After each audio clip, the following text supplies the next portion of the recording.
So I have the real honor to introduce Professor Farrah Kheradmand, who is here from Baylor College of Medicine. She is the endowed Nancy Chang Professor of Medicine at Baylor College, where she's also won numerous awards. She's an ASCI member. Professor Kheradmand went to medical school at GW, then he went to University of Minnesota for residency, and then went to UCSF for fellowship. I think you overlapped with Natalia a little bit at UCSF. And then that's when she went to Baylor to start her really illustrious career. And so the best way to think about the best way to think about Professor Kheradmand's work is that what we know about adaptive immunity in COPD really stems from the work that you have done, which is essentially foundational. That includes, right, the degree of how autoimmunity happens in COPD, right? How there's these autoreactive T cells that all generates from your work. Everything we know about T17 responses in COPD.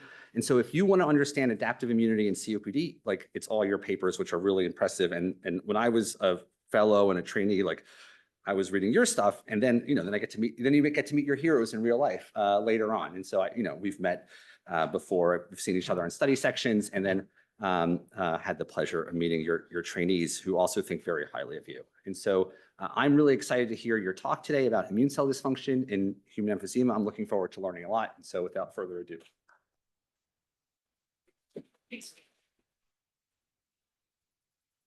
is truly it's a great honor and pleasure to be here today. And I can't thank Richard enough for inviting me and for Maur to be hosting.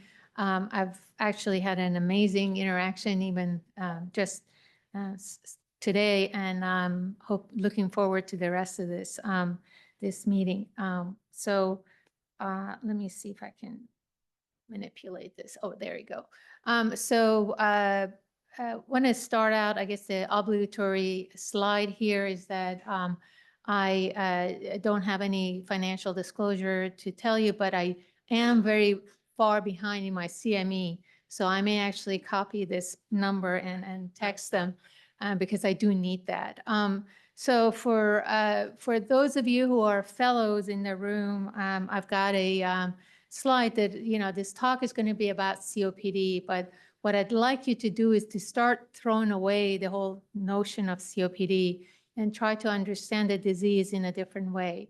So when, just like most of you some of you who've gone to medical school, we were told about this entity, COPD, this sort of a umbrella term, which was even difficult for people to differentiate from asthma. At the end of this, you were like, is that the same thing as asthma? And so eventually we figured, no, COPD, it's its own disease, and it's expiratory airflow obstruction. But we know that we were also told that clinically it comes in different flavors. It's airway inflammation. Those patients that you see that have chronic bronchitis, they complain a lot about this productive cough. And then there are those who you see in the clinic, and they basically start telling you that they started having problem because they just can't get their breath done when you go up a flight of stairs. And so you start differentiating these phenotypes, but you also understand that there's going to be a continuum. There's really no such a thing as a clear chronic bronchitic or those who have emphysema. And to make things even more complicated, we were told in our medical school textbooks that that the two phenotype has everything to do with what happens inside the lung. That is, if you smoke, you basically start the alveoli coalesce, and you basically lose the surface area where gas exchange occurs. But the chronic bronchitics, they basically have mucus hyperplasia. They have a lot of mucus that basically interferes with their breathing, and so that's what the story ends. And so that's what we were told in medical school, and we were sort of happy with that until we started seeing patients. And so what I'm going to tell you is that, well, remember this part of the alveoli in humans or larger mammals that really host this area called terminal respiratory bronchioles, which are the adjacent area right before the alveolar structure starts. So there's going to be a little bit more story to that as we go on. So I'll get back to that in a second. But how do we, as physicians, diagnose COPD? And so, you know, for the physiologists, for the older timers like myself or Lauren here, we were told quite a bit about, you know, lung physiology. And you basically diagnose your COPD based on expiratory flow limitation. And here you're looking at the chart where you breathe at higher lung volumes when you're obstructed or when you have emphysema. Here your TLC is in the 7-liter range. And then you have very much of a obstructive phenotype. So you have a much higher reserve volume. So you're breathing at a much higher volume. So it's very, very physiologically not very good. And of course you have expiratory airflow limitation. And at the other end of the spectrum, then you know patients with restrictive lung, patients that Naftali gets to see a lot, and they actually have very shrunken lung, fibrosis taken over. And so you start at a much lower lung volume, and of course you still have the obstruction. And as pulmonary docs, we like to kind of give people numbers. Now, when I started in medical school, we didn't really give people numbers. We just said, yeah, you have kind of bad disease. No, you have really bad disease. But then somewhere along the line came the gold staging, where we started telling people, well, you know, you're obstructed, so you fall into the gold. And then if you have your FEV1, which is forced expiratory volume in 1 second, falls below 80, then we start telling you you're gold 2 and gold 3 and so on. And so gold 4 being obviously the worst. And I think maybe they stopped 4 because, you know, some of the other bad diseases start with 1 and go to 4, like cancer.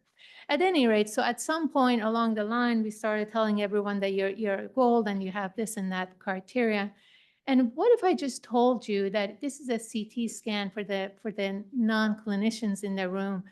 This is CT scan of the chest of a patient who came in with shortness of breath. And based on their pulmonary function test, they had gold 1 criteria.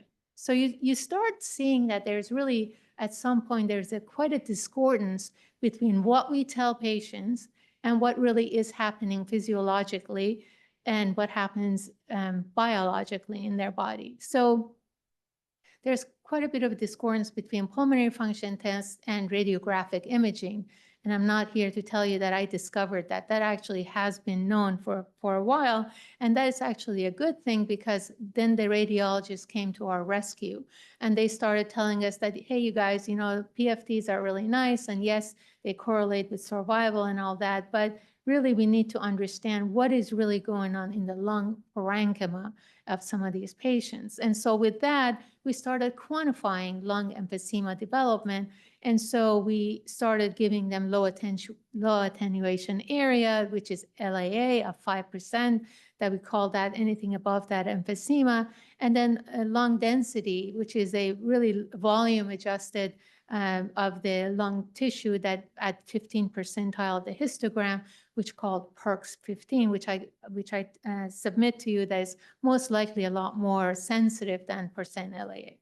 And so why is it important to understand emphysema as a part of the pathophysiology of COPD?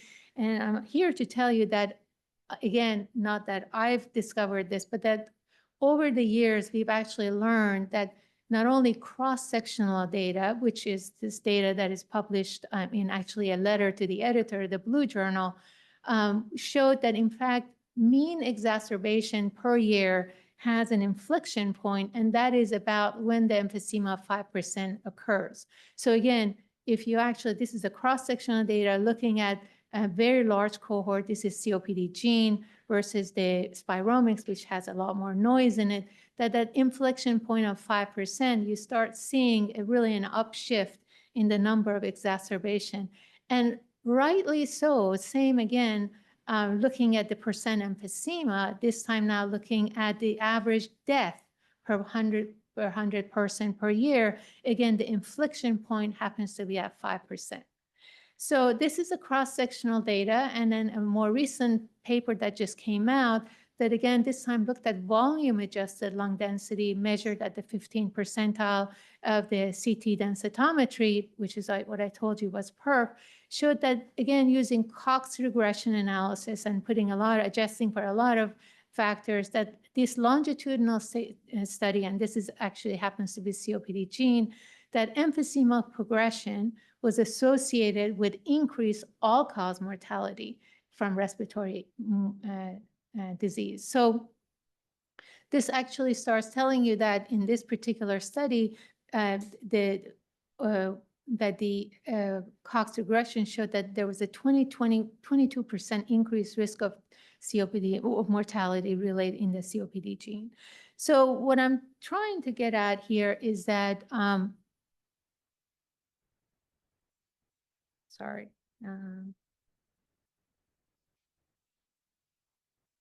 that I am not just giving you an idea, but really is it important medical information for us to sort of propagate this information that emphysema progression is associated with all-cause mortality and not just respiratory mortality. And there are numerous papers. So that really begs the question of what, if anything, is the natural history of emphysema, and can it be reversed? So again, going back to medical school, we were told over and over that definition of emphysema is basically irreversible destruction of the lung. And I'm here to tell you that that's probably very wrong information that unfortunately is still perpetuating in textbooks.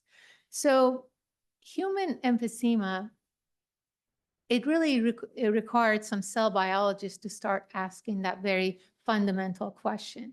And so what we are learning is that in larger mammals, going back to ferrets even, that there's a part of the lung that is lined with an area is called respiratory bronchioles, and they hold the cue or the clues to why alveoli form and how they form. And in fact, there's anecdotal data in literature showing that post-pneumonectomy, and this is something that I talked to Sam about earlier today, that in fact, gram per gram of lung tissue actually regenerates over time should the incenting or the inflammation that it was ensuing that's holding it back can go away. And so some of these are secretory cells, they're transitional cell secretory cells, they're so-called the stem cells, and different investigators, for instance, Tata calls it different than the other investigators. But the bottom line is that not only that this the cells are capable of regenerating alveoli, they actually hold all the information about how to reverse the disease. And so some of these genes are actually been identified. This is SGB1A, which is the same thing as club cells, or CCS10, as well as SGB3A2, which is one of the, again, fundamental markers of the stemness in this population. And so so again, similarly, Basel, which Morsi's group et al. Showed that, again, these are the respiratory bronchial cells. These are very much tethered to the alveoli, where the alveolar structure is going to bud out, which is different than in the mice, where the terminal bronchioles lead into the alveolus.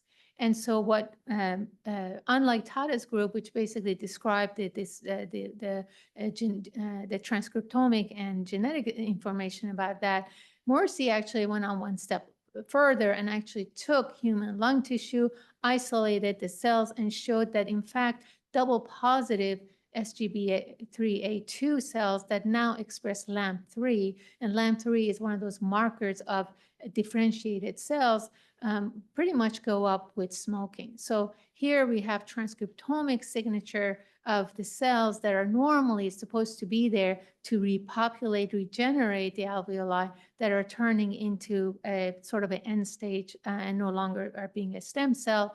And then they actually then took ferrets, and while this is association studies in humans, in ferrets, they were able to expose mice, ferrets to cigarette smoke, and show that the same SGB3A and LAMP positives, the double positive cells, perpetuate in the lungs of mice that were exposed to cigarette smoke. So this is really nice, but then to sort of further illustrate that, a group I believe this is a Belgium group that took micro CTs. They took explanted lungs and took micro CTs and did these micro CT detection. They're starting looking at patients that normally did not have any evidence of emphysema, even for CT. They started looking at their disappearance of these respiratory bronchioles, and they identified that in fact these loss of these respiratory bronchioles occur very early. And then they went on to look at further down the stream, and in fact identified that nearly 65% of these respiratory bronchioles in smokers are actually gone by the time they make the diagnosis. And so by about now, you're like, well, wait a second, did I come to the wrong talk? I thought Farrah or what Maur just said that, I work with immunology, and what has this got to do with this? And she's basically telling us that she was wrong all these years. But let me just tell you one other story here before I dwell into the work that I've done. Is that this is a work that was published 2 years earlier by the group in UBC, where they actually did similar explant of the lungs, and they took, again, control humans, and did imaging mass cytometry of the lung tissue. And what they showed, in fact, is that as you lose the elastin cables, now this is what tethers the alveoli to the terminal bronchioles, as you lose those, as the humans develop higher and higher stage of the disease, you actually have more recruitment of the of innate and adaptive immune cells. Now they unfortunately stopped at the level of calling them innate and adaptive cells, but nonetheless they showed that in fact there's a preponderance of the immune cells that infiltrate in the terminal bronchioles. And so with that, I think I'm just sort of justified to tell you that the following, that if, I've basically been looking at the role of adaptive immunity in destruction of the lung, and both systemically and as well as the tissue level. And so I can tell you that in fact, about 10 years ago, the hammer basically came into the picture, because what we did was we actually took a large number of patients, and we very much phenotyped them based on whether or not they have emphysema. And we took their peripheral blood T cells, and we developed a cell-based assay to see whether they actually have autoreactivity. And we measured the level of autoreactivity based on the fold increase in T cell responses to their autoantigen. And here we showed that in fact there's an increase in there's a positive correlation between activation of the T cells as determined by the interferon gamma and IL-6, and the physiological decline over 2 years. Again, this is a longitudinal study that I've basically told you that the peripheral blood T cells of these patients can determine whether they have a progression of the disease. And so I promise you, again, this being a medical grand round, that I'm not going to show you any mouse studies, but I'm going to summarize about 2 decades of work that's been done in my lab to try to understand the immunopathophysiology of emphysema. Again, from an immunological perspective, is that we've shown, we and others have actually shown that there are not only just, cigarette smoke contains over 4,000 different chemicals, but we found that the ultrafine particulate matter, which we identified to be carbon black, can actually activate dendritic cells, and they can induce both Th1 and Th17 in the lungs of susceptible individuals. And why is it important? Because activation of these some of these cytokines and chemokines, in particular IL-17, is critical in the following, because IL-17 happens to be a very potent recruiter of neutrophils. And we know that neutrophil releases elastase, which is an elastolytic. Against one of the elements that I told you is lost in patients who don't develop emphysema, or who cannot regenerate lung. But also that Francesca's lab, Dr. Polverino's lab, who's a collaborator, for years have shown that there are autoreactivity at the level of the B cells. We know that IL-17s induce pathogenic B cells. And furthermore, we showed in several years ago that IL-17 actually can activate macrophages to secrete MMP-12. And we know MMP-12 is a potent inhibitor of alpha-1 antitrypsin, which we know is critical in promoting lung destruction. So what I'm going to tell you is that, yes, we know a lot about immunopathogenesis of emphysema, but really, what are some of the unanswered questions? We know that there's a distinct tissue pathology. There's a progressive loss of terminal bronchioles and particularly stemness of these cells. We know that the area where the alveoli attached to these terminal bronchioles are lost. That's elastolysis that many years ago was even one of the biomarkers, even before we knew what biomarker meant back in the 70s and 80s. They were used as a measurement of lung destruction. So, but we do also know that there's a distinct immunopathophysiology that is related to progression of the disease in the terms of not only autoinflammation, but also the fact that we know that a lot of these cytokines and chemokines can perpetuate the disease, not only to bring back the macrophages. So what are the major gaps and challenges that are still facing us? And I'm really excited to meet with some of the young investigators today who are really zooming in on this and trying to understand why is it that we can't regenerate the lung, or why is it that is there a way for us to understand that pathway? So, but we still don't have a lot of comparative studies between the different COPD subtypes in particular. And more importantly, we really don't understand that how the immune cells are altered and how do they actually remain part of the scenario where we actually are incapable of regenerating the alveolus, which I told you, if you were to give it the lung a path to do it, they actually could do it. So why are they not doing it? So what I'm going to tell you, hopefully in the remaining time, is about a three-part story that sort of, for those of you who don't want to have the patience to go through all the three parts, I have a shorter version that I'll tell you.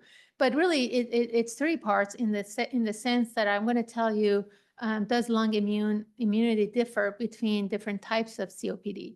And so with that, we actually were very lucky to collaborate with Maor as well as Francesca to sort of get to that story. We then wanted to know, do these adaptive immune cells change disease severity? Are they changing? How do they correlate with that? And finally, how do these immune components talk to each other? Again, a crosstalk between the different components of the immune cells. And so with that, I'm going to tell you what I'm going to tell you first. And then if you feel free to leave after this. So I'm going to tell you the upshot of this. So using high resolution lung immune profiling, we were able to really identify that there are indeed 5 subsets of T cells. These are the adaptive immune cells in the lungs that we've identified. They are the steroid responsive one, they have nuclear receptor 3C1, the naive type, which we're at the moment have not really studied carefully. We've identified central memory cells, again, the signature of which T regulatory cells, and then the effector memory population. And just like peeling the layer of the onions, what we also found that using cell chat analysis, and again, a lot of in silico analysis, we found that the effector memory come in different flavors. The flavor that continues to express CXCR6 in the emphysema phenotype actually cross-talks with the migratory dendritic cells through their cognate receptors, in particular CTLA4. This is a receptor that we know that is a target where we actually want to activate cells against their cognate antigen. We actually try to block that.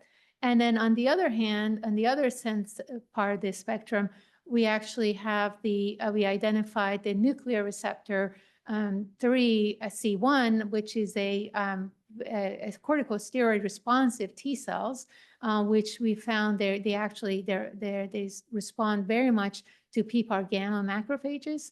And they are actually, they're capable, they are very much predominant type of the adaptive immune cells in the lungs of patients who smoked and don't have emphysema.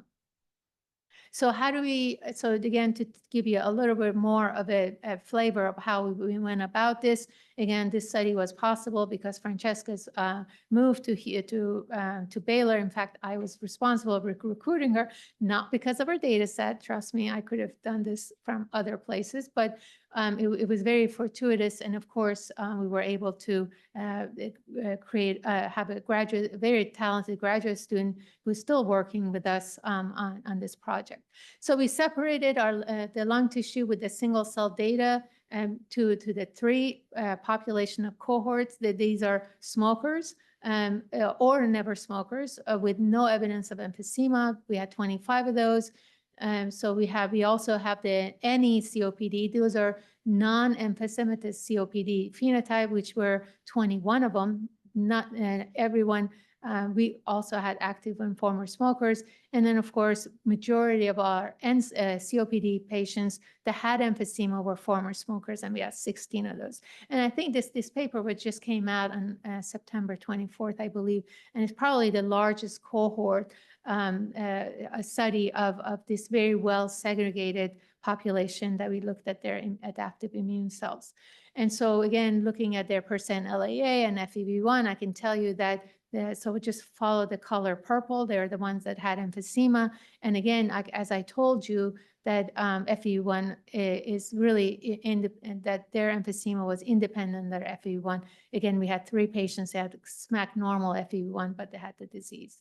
And so what we found was that, in fact, myeloid cells and T lymphocytes were the 2 major population in the lungs of these patients. Looking at that again, we looked at we looked at the pairwise analysis, and every time we started looking at the pairwise analysis, we identified 2 things: macrophages are down, and CD4 T cells are up. And again, we looked at again emphysema and no emphysema group, and similarly, we saw that T cells are up and macrophages are down. When we did a pairwise analysis of the emphysema, no emphysema type and the control, in fact, this time we saw that the macrophages were up. So what does that mean in the big picture?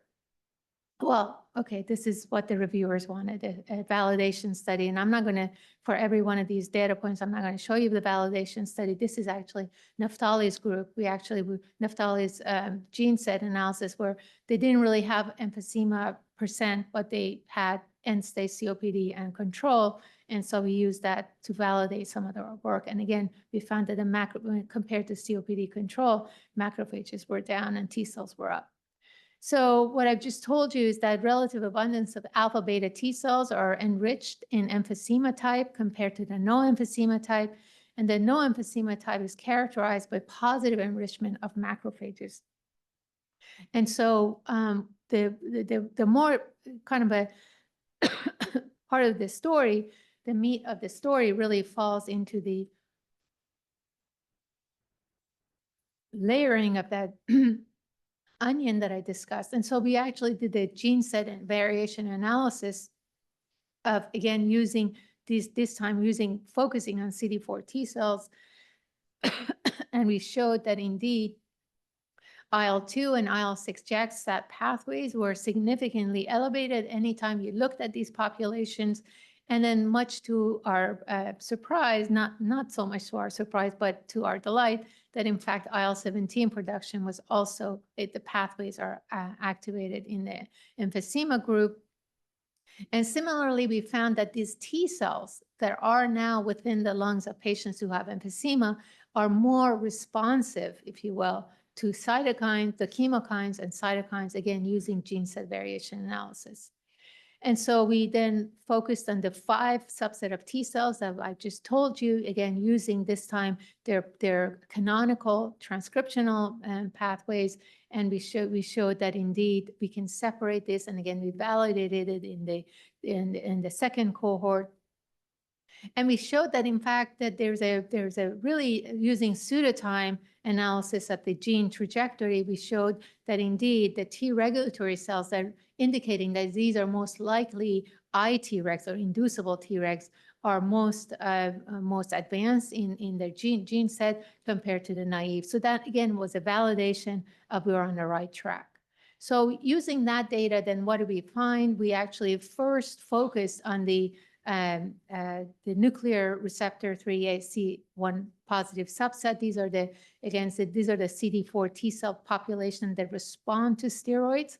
And when we looked at the relative abundance of these T cells, we found that there was a paucity of this population in the emphysema phenotype, which by then we clearly got the question that, well, this is chicken or the egg. Is it because these patients are on steroids and that's why they no longer have these T cells responsive elements? And that's actually not the case, because when we separated it based on their treatment, their different treatment modalities, steroids or not steroids, that did not show any difference. And so looking at the transcriptional targets of these particular gene within this T cell, we found that these T cells are actually very anti-inflammatory. Again, NR3C, they inhibit a lot of the pro-inflammatory gene pathways. They promote apoptosis, and they actually promote inhibition of NF-kappa B. And when we looked at the pathway analysis, again, using Bioplanet and Wiki pathways, again, we found a lot of signature for TGF-beta, indicating that these particular subset of T cells that we identified are very much into the down-modulating pathways of the that one would expect as their function. And so what I've told you is that these pathways, most likely, if you think about it in real life, these T cells are not just going to, wally about and sort of not interact with other cells. So because we were really interested in how these communications happen, we started then looking at the macrophage subsets. We identified 3 distinct subsets that are expressing based on their markers, monocytic, C1q, and PPAR gamma type, as well as the proliferative type, which I'm really not sure if they're actual distinct, but Alex insists that they are. But at any rate, we can agree to disagree. But nonetheless, they're the type of macrophages we found. But interestingly, when we looked at the 3 subsets, we found that the macrophages in ECO, in the patients who have emphysema, they exhibited an activated phenotype. And that's basically, again, using the gene set analysis. But when we looked at the PPAR, so now we started looking at the different population of macrophages within the lung of this different subset of patients. We identified that, in fact, PPAR gamma subset of macrophages are significantly reduced. And so that was actually not a surprise, because we and others actually in San Francisco, Prescott, many years ago, showed that, in fact, the PPAR gamma activation of the PPAR gamma pathway reverses emphysema, at least in the mouse model. And so when we looked at the, again,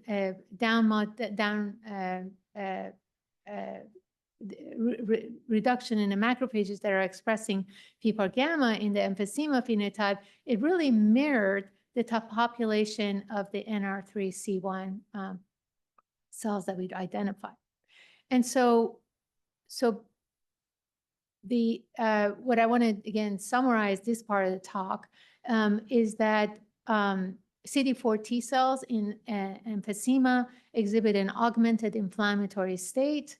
The steroid responsive type of T cells in the emphysema phenotype is very much reduced compared to the non-emphysema phenotype.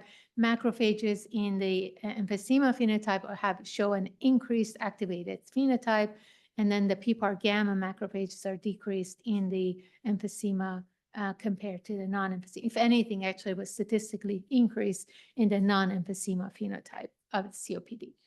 And then we also found in silico, which I'm not showing you the data, that there was expected interaction between the NR3C1 CD4 T cells and but there between macrophages and but not in the other two subgroups. So we again, looking back in some of the other subset of T cells, we then focus on the effector memory population, and that's the population that we, of all the different populations, in fact, this was the one that correlated, again, not in whole, but when you separated patients to either control, which are shown in blue, non-emphysema, which is shown in pink, and the purple, which are the emphysema type, we found that, in fact, the effector memory population positively correlated with the preservation of the FEV1, which really was a tough pillow to swallow, because here we were trying to understand why is it that you have adaptive immune cells that are working, and we know that they're activating cells towards the lung destruction.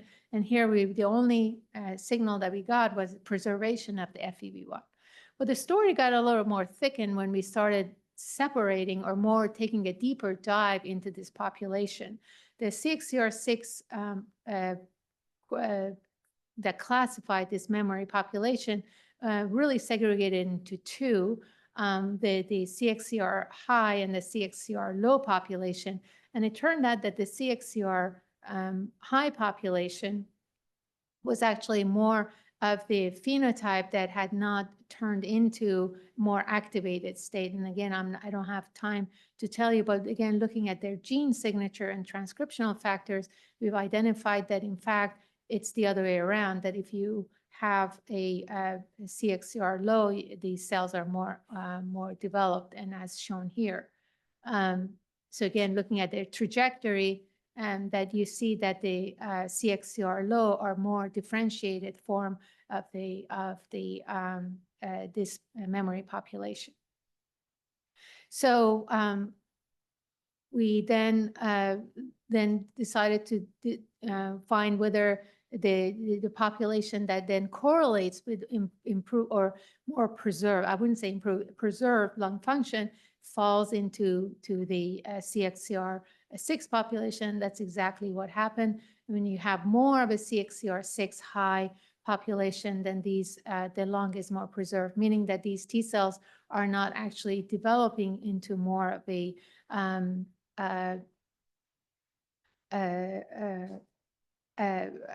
adaptive phenotype, that are not, they've not seen their cognate antigen. How am I doing with time? I'm just sort of a little distracted with that. I'm good, okay. So again, indicating that not everything is not what you see. You know, you look at the adaptive immune cells and you're like, oh, that there's got to be a correlation with the disease. But then you start peeling different population and you realize that, and I'm not showing a lot of that data here, but there, in fact, this population is even within this, there are different subpopulation, that if you preserve that particular memory T phenotype, that you haven't seen the cognate antigen, and maybe that's why you have a more of a preserved phenotype. And so for this part of the lung of the story, I'm going to tell you that we've now identified the different subset of T cells, and then we've moved on to developing of a more of a story into how these cells may be cross-react talking to each other. And so with that, we actually did a simple analysis of just how these T cells may be cross-talking with each other. And we used that CTLA-4, we used a cell chat analysis, again, using, again, control patients, COPD, and without emphysema and with emphysema. And we looked at the CXCR high. Now, these are the cells that I told you correlate with more of a preserved lung function. And what we found that compared to the other group, the more of a signal, if you were to do a cell chat analysis, comes from the interaction of CXCR6 high with migratory disease to CTLA-4. So we know that CTLA-4 is a critical inhibitory molecule to keep cells in check. That is, I've just mentioned that to you, that in a lot of immunotherapy, for instance, for treating cancers, we actually want to inhibit this molecule to sort of unleash the cells towards, in fact, becoming more aggressive and killing their antigen. And so, again, what we then looked at the many of the other markers, and again, we found that CTLA-4 and PD-1 are highly enriched in the CXCR high population, but that happens to be, again, in the emphysema phenotype and not in the control or the no emphysema phenotype. So what we've just basically told you so far is that we have identified that CD4 T cell effector memory, again, positively correlates with FEV1, but that particular population happens to be not developed or hasn't seen its cognate antigen, and therefore that's probably why they're still in a state of check. CXCR6 expression, again, in two subset of T cells, effector memory cells, it probably would be a very good target to try to understand how we can keep the cells from developing more into the population that can be more autoreactive. We have CXCR6, low CD4 effector cells, have a higher level of differentiation, but they've, again, transcriptomic data that I'm not showing you shows that they have actually seen their cognate antigen. And so, and then I showed you that if you keep the cells in check within that memory population, that actually correlates with the preserved line. And so what I didn't show you, which is, again, a lot of cell chat analysis between CXCR7 and migratory disease, and then memory phenotype that we know that can keep the cells in check.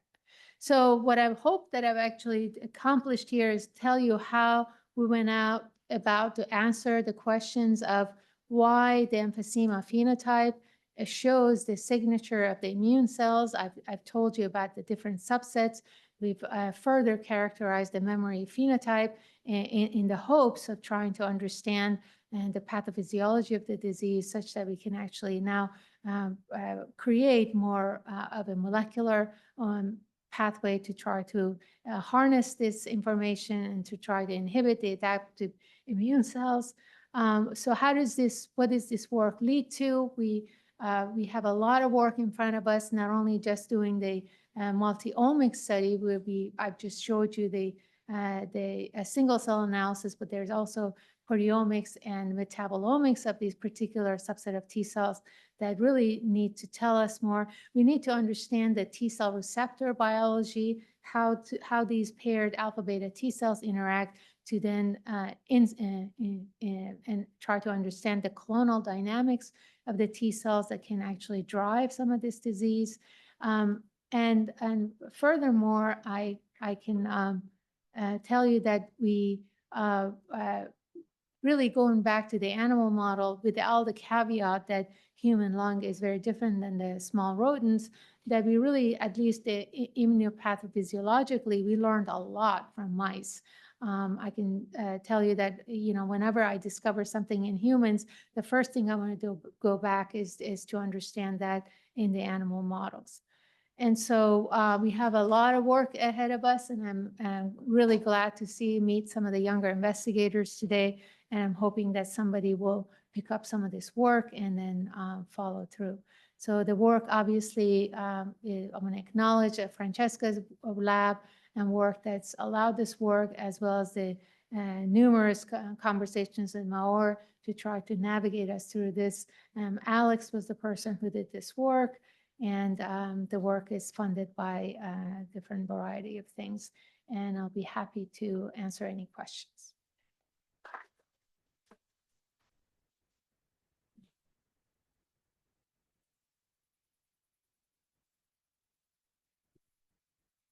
So just open up for questions.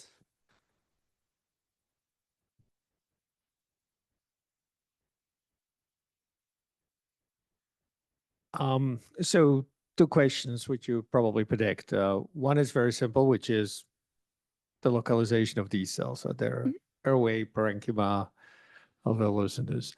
The second is a little bit more philosophical because it's like um, we live in different parallel worlds, which is the cells we see, these are the cells you don't see.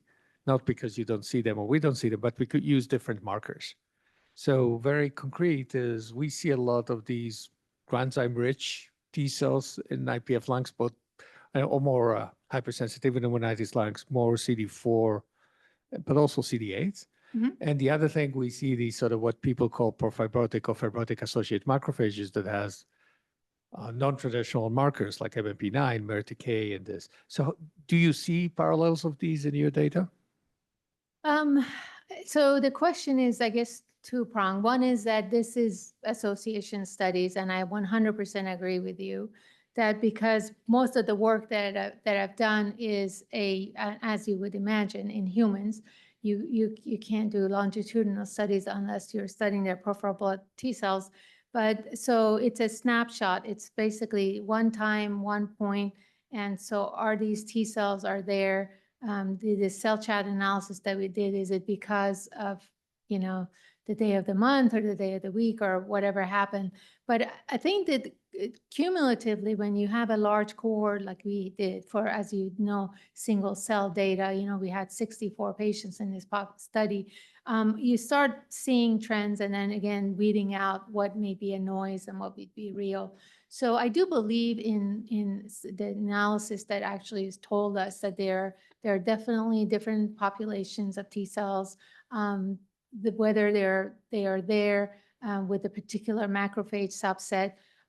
We dug hard into the macrophage population because after literally 2.5 decades of working and just focusing on T cells, I am now appreciating the other part. Really the idea is that these immune cells are not just there and to do their job and get out. There's really a communication. There's quite a bit of and that's the AI type of thing that tells us there's cell chat. These cells are talking to each other. Who's talking to whom? In fact, I was at just the Aspen Lung Conference and I had, let's not go there, the displeasure of summarizing the study, the whole conference. I learned a lot, but then one thing I did learn is that the longitudinal studies that are actually done in humans shows that the place that you have emphysema, that's where it's going to grow. When the same patient comes back, so they called it bad neighbors. But I'll tell you that it's really where the cells are focused, where the cells are communicating to each other. And that particular niche at that time is probably what's obliterating those terminal bronchi. And that's what's creating more cryptic antigens that are just recruiting more T cells. And yes, they're being presented by some macrophage or some dendritic cells, but it's really the bad neighbors. It's not just so happen. It's basically the type of the inflammation that stays there and continues to do the bad stuff. So I don't know if it was a very long-winded answer to your question.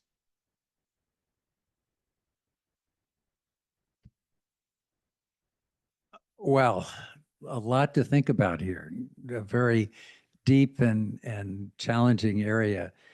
So what do we conclude about the difference here between emphysema and the destruction of the respiratory bronchioles and then the bronchitics who may not have that destruction? What has your work told us? And what do we still need to find out?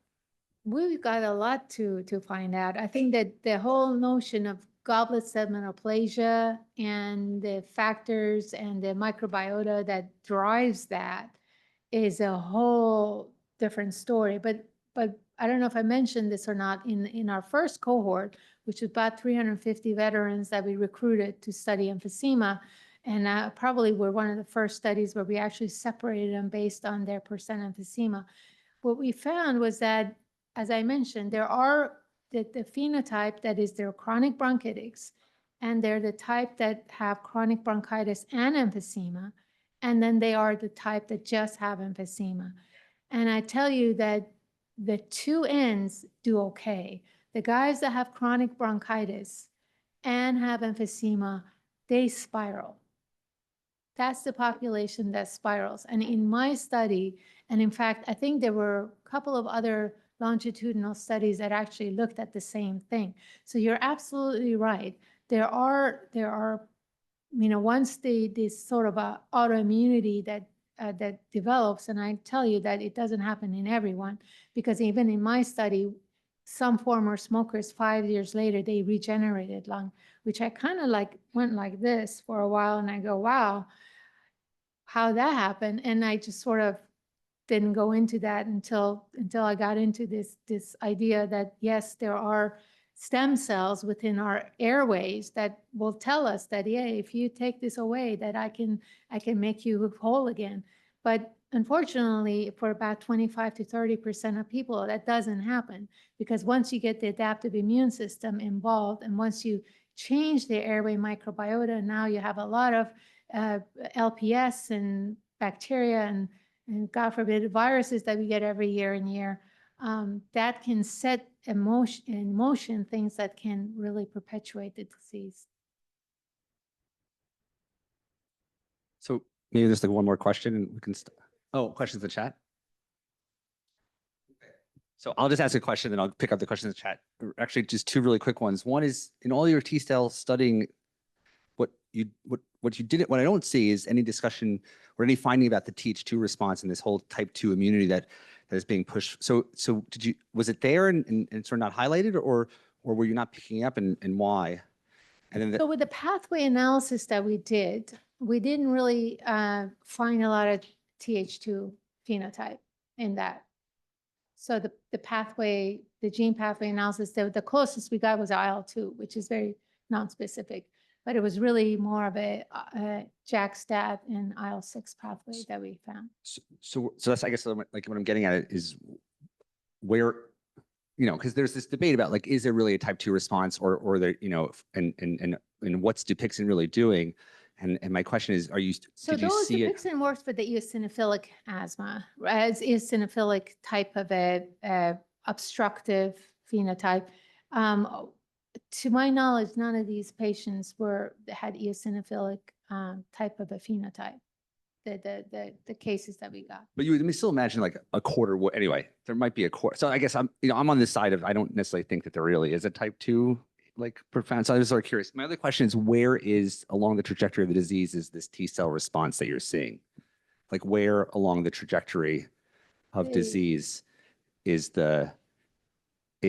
right? So like, is this, do you think a continuum? Is that what you're asking? or So like, we probably, what we need to do is take this data and now put it in a correlation type analysis, which we didn't do. We sort of put people in different silos because we were really interested in the emphysema phenotype, and then we looked at the genes. Right. And so I'm going to ask them the question in the chat. The first question is, this is from Dr. Rochester. She said, thank you for your fascinating talk. 2 questions. The first is, do you think there may be differential immunologic pathways between tobacco-induced and other mechanisms like biofuel or occupational exposure-induced, or alpha-1? And also, can you envision a time when we will have targeted biologic therapies that will stable or reverse emphysema? Well, I would probably buy an island in Greece if I had that answer, and I wouldn't share that with you, by the way. No, I'm just kidding. I think that the actual answer is regeneration. I think the answer to reverse the disease is finding these stem cells, removing what is keeping them away, or removing these autoreactive T cells that are destroying elastin, and then allowing this lungs to heal itself. Honestly, I think that's the million-dollar question, and hopefully somebody like Sam or other people that I've met today can answer that question. But to the point of, is this related to cigarette smoke? Absolutely not. In fact, some of our animal models I remember the first graduate student in my lab, one of the first graduate students that I put into this project, just sort of told me that, these CD1A positive T cell, antigen presenting cells that we're finding that activate T cells are very dark in color. And I said, yeah, well, they're smokers. And so he actually dismissed me and actually went to a professor in chemistry in Rice University, and he actually identified what these dark material was. And it was nothing but incomplete combustion of inorganic matter, which is nanocarbon black. And so then that kind of started a whole nother story in my lab where we actually identified, gave the amount of the carbon black to mice and developed a Th17 type of it actually was very much activating the inflammasome pathway. Cigarette smoke, less of an inflammasome, more of a Th1, but it kind of went about the inflammasome pathway, IL-1 beta, IL-6, and then activating the adaptive immune cells. And then another question from Dr. Roger Kapolin. Sort of two questions. What is the role of CD8 and cells and Tregs in the disease? Oh, yeah, I knew it was going to come up. So we have, so we actually did a similar study. This is not in the paper that was just published. So the CD8 T cells actually follow a similar path. We actually found again, reduction in NR3C1 in the CD8 population as well, which was also independent of the steroid use. And it was also correlated with the reduction in the FEV1. So there is a population CD8 with different subset of CD8s that we looked at, cytotoxic, central memory, and CXCR6 population, which we found. And the largest was the cytotoxic. But I didn't find any correlation with it, or we didn't find any correlation with disease.